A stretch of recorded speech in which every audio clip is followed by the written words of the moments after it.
Hello again. This is a 2-for-1. But this time, we're going to talk about Christmas and why I'm fed up of it, because that's what I feel like. So, before we get into this video, let's get today's product of choice again. You see, this is why I wouldn't be good at advertising. Although, I do have big plans.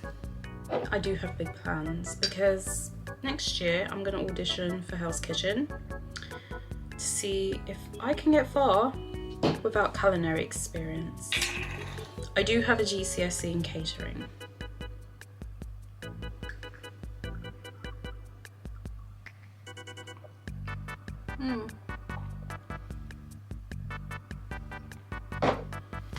So yeah, I have plans to audition for Hell's Kitchen, and I've had people tell me that I should go on MasterChef.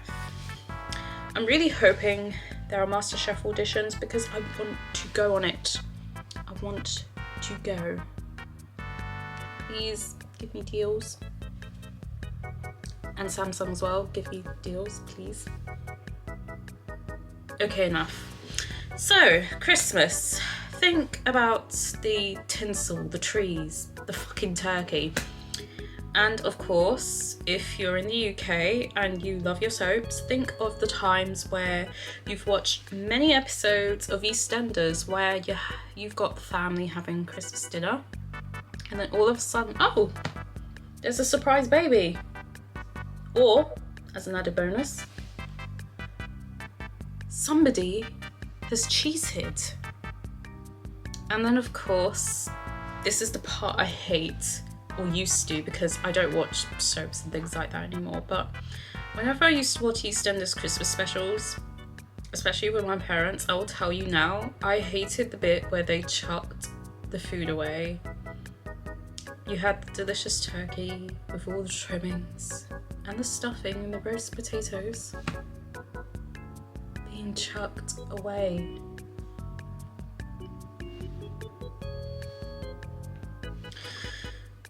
So enough of my poor acting skills, let's just get to the point. As you already know, I was never good at drama anyway. I hated doing it in school. In secondary, for some reason, we were banned from using props. Don't quote me on that or ask me why. It was just a thing. So anyway, back to the whole video. This is me talking about the Christmas holidays. Now when it comes to Christmas, right, as a kid, I guess in a sense, I used to love Christmas. I suppose, you know, it's a popular thing with children because they love the gifts, they love the tinsel, the stars, the lights, the snow.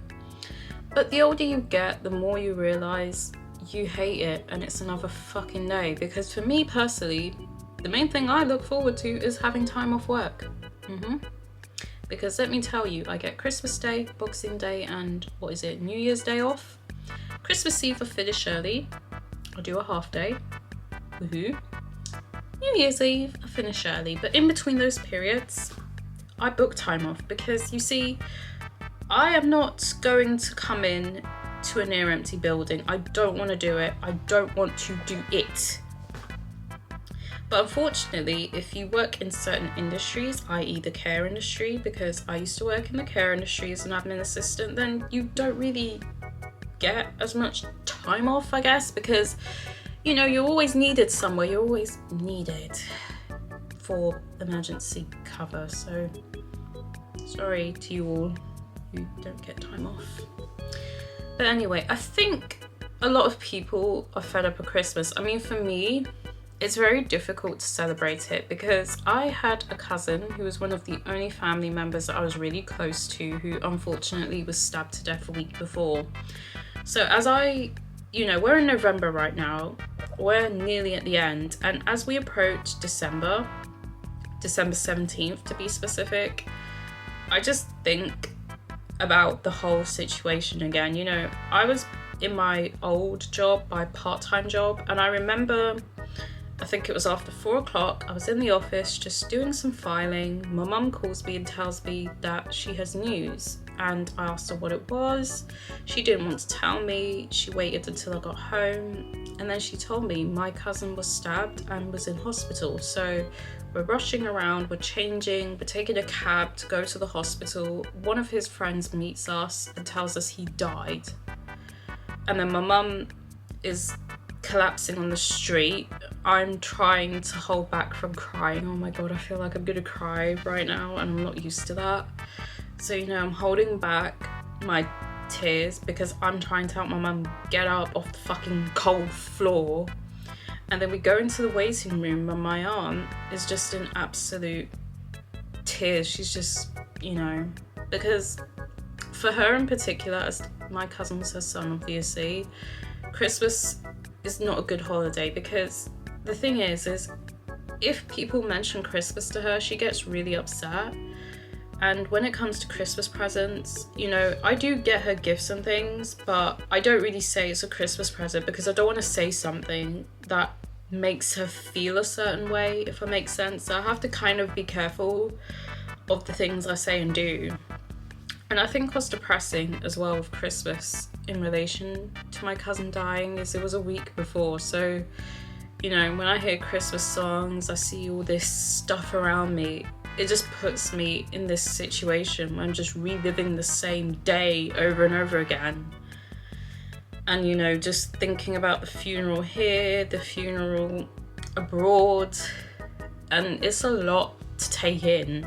And it's been nearly 5 years, right? So, you know, if you're going through a situation where you're celebrating Christmas or something, or you used to celebrate it and you had a tragedy like this, then it's hard. I know.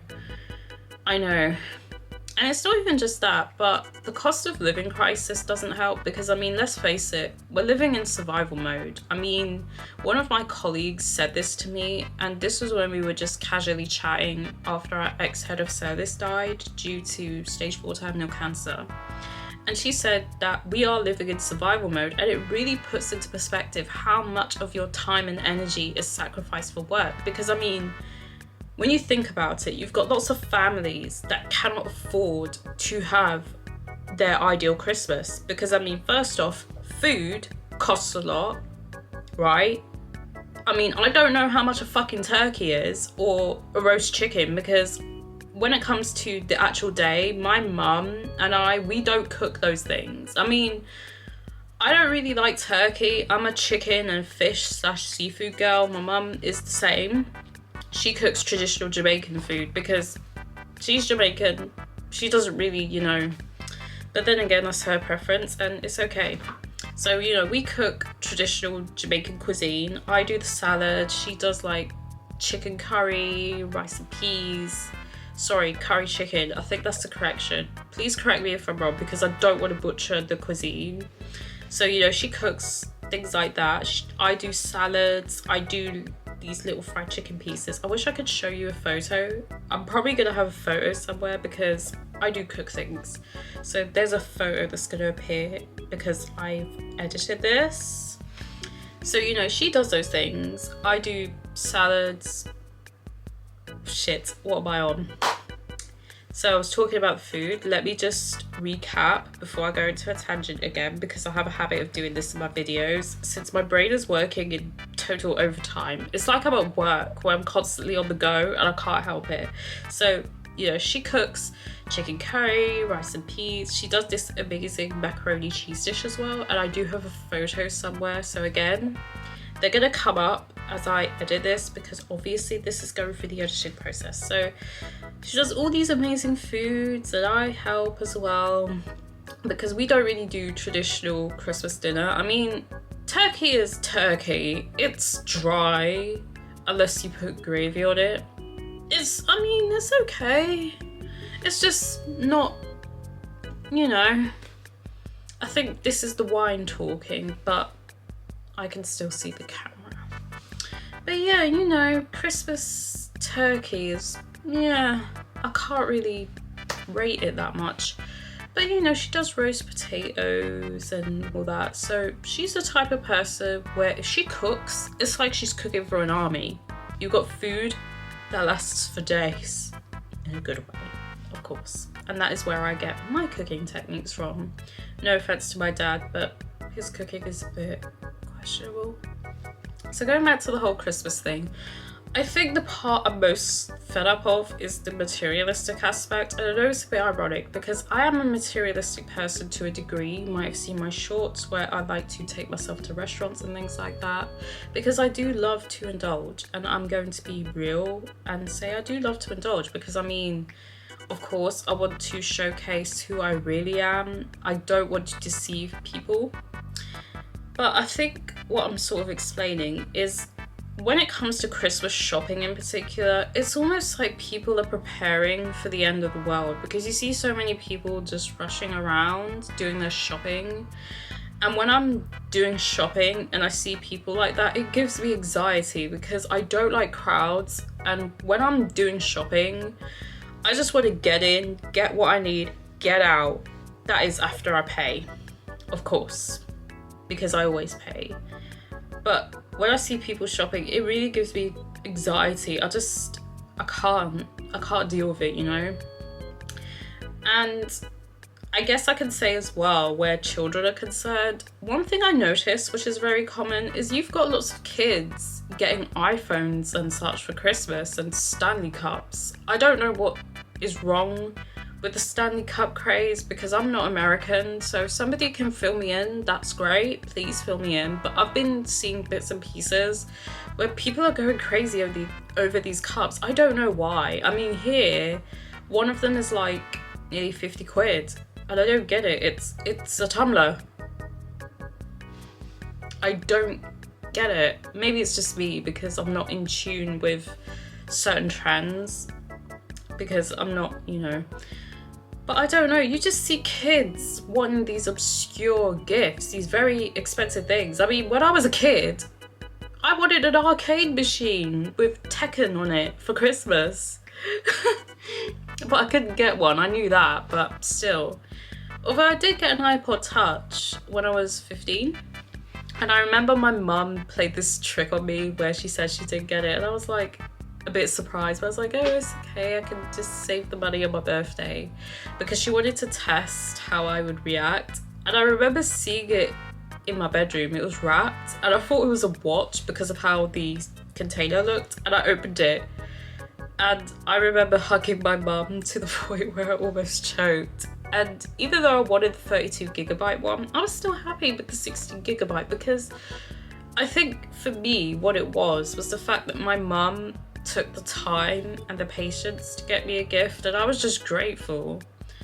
And for me, it's like, you know, when I grew up as an only child with both my parents, so I had a lot of friends that didn't really have that kind of life.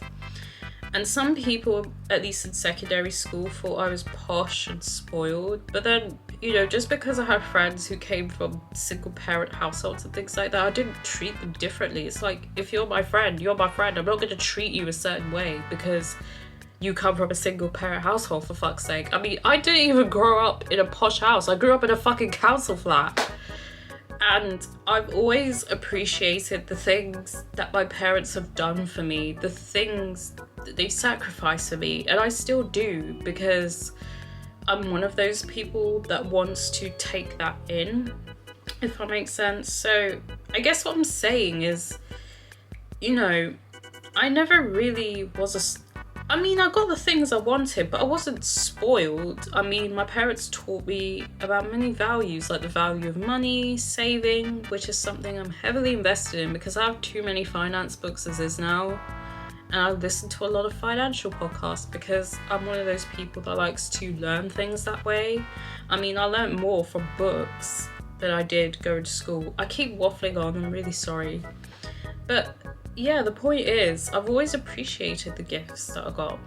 But where my extended family was concerned, I think due to the quality of gifts I got, I could tell that they would get me certain things, whereas my, I guess, so-called cousins, because I'm not really in contact with any of them anymore, got more expensive gifts. So obviously, you know, again, I never had a good relationship with a lot of people in my extended family, so I was treated differently from both sides, like a black sheep. And it wasn't just me. My mum is the same. She was the black sheep in her sibling, out of her siblings and things like that. And, you know, her mother never really treated her well. And it's the same thing with me, even though I would go out of my way to give her money out of my birthday money in my childhood and my teens and things like that, especially because she was sick. And I guess it's because I've always had a lot of compassion and I can't help it. It was just directed towards the wrong people.